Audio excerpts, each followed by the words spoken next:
Hey everyone, welcome back to Sally Mama's Kitchen. Okay, there are days during the week where you are like frazzled and you don't know what to make. I'm gonna show you what to make. Chicken Puttanesca. So easy. Most items you'll have in your pantry. Chicken you can either pick up, during the week or in your freezer. Just pull it out for defrost. Comes together in minutes and it's so good. So let's get cooking. Okay, so to begin, you're gonna need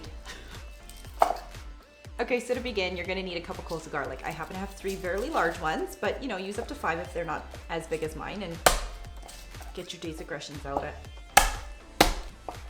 And then just give it a quick mince. Okay, once your garlic is fairly minced, it doesn't have to be too fine, just drop it in a big bowl. Okay, next you're gonna need a couple olives, Kalamata olives, please. I buy mine pitted to save time, but if you buy yours with pits in them, watch my Greek orzo pasta salad recipe because I show you how to quickly pit them yourselves. And all we want to do here is just give it a rough chop.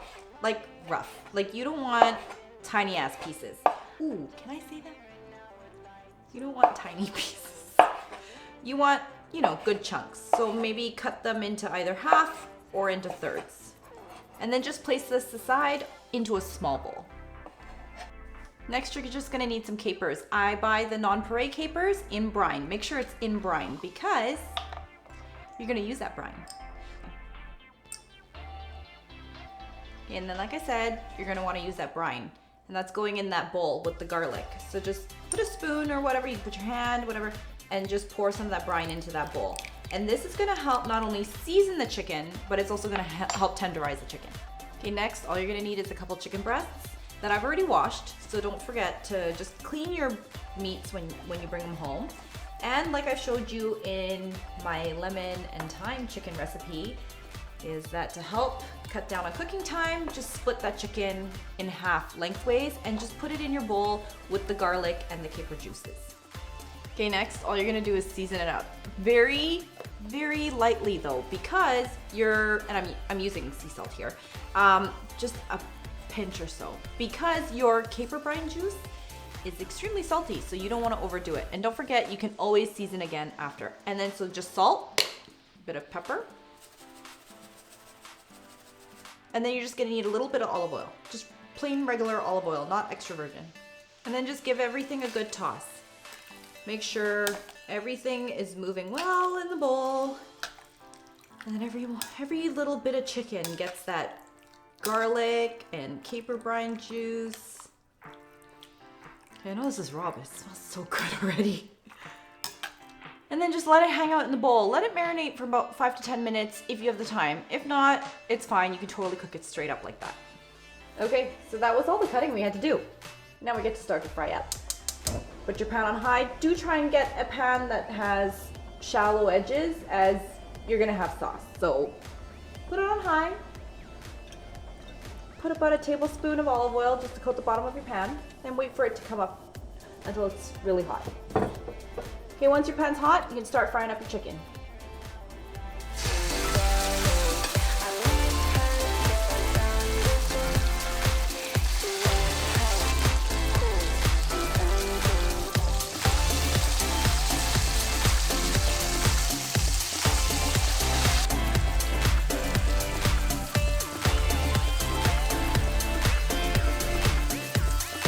Okay, once all your chicken is brown, just make sure they're all collected on a plate here. My heat is on medium to medium low so that you don't burn the garlic. And then all that remaining garlic that was in your marinade, toss it in. And then at this point, you want to add your anchovy fillets. Just a few. And please don't knock it till you try it. You really can't taste it. It keeps my little foot. Okay, and then just move your anchovy fillets around with the garlic in the pan until it's completely melted. And do this on fairly low heat so that nothing burns. Okay, once your anchovy fillets have disappeared, you can now add in your whole tomatoes, and like I always do, just crush it with your hands, but of course if you're squeamish about it, then use the back of the spoon.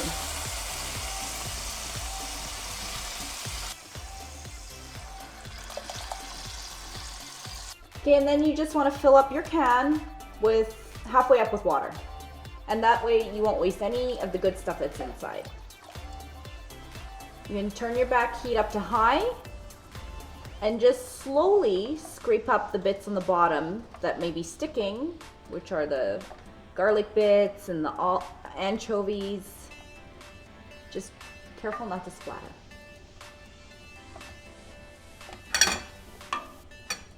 These tongs just don't want to stay. Okay, once everything comes back up to a boil, then you can add in your olives and capers and your chicken, including the juices that have collected. I'll show you, quite a bit has collected. So just put it in slowly. You see all those lovely juices? That's liquid gold. Don't waste it. Toss it in there. Make sure all the chicken's submerged. Turn this down to a medium. Medium to a medium low. And then just let it simmer for about 15 minutes. And then dinner's ready. Snack while you wait. You can stir a couple of times just to make sure nothing sticks. While you're waiting for that to simmer, turn big pot of water on for the boil.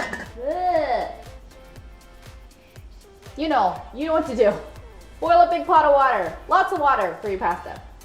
Once your water is boiled, just make sure you salt that water generously and then cook according to your package directions.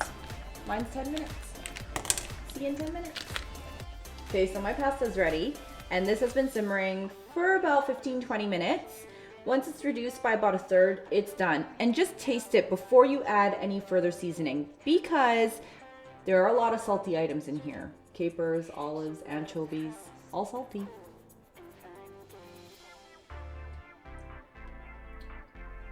And I don't need to add any salt. But if you need to, add a little bit. And don't forget, if your tomatoes are a little bit acidic. I can't speak. Add a pinch of sugar.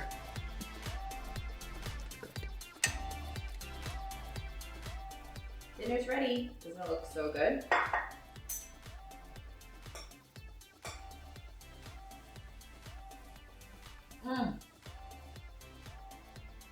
It's so good.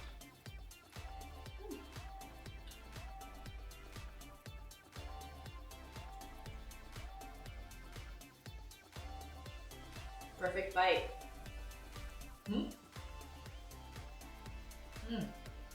It's so good. Took very little effort to put together. Give it a try. See you next time.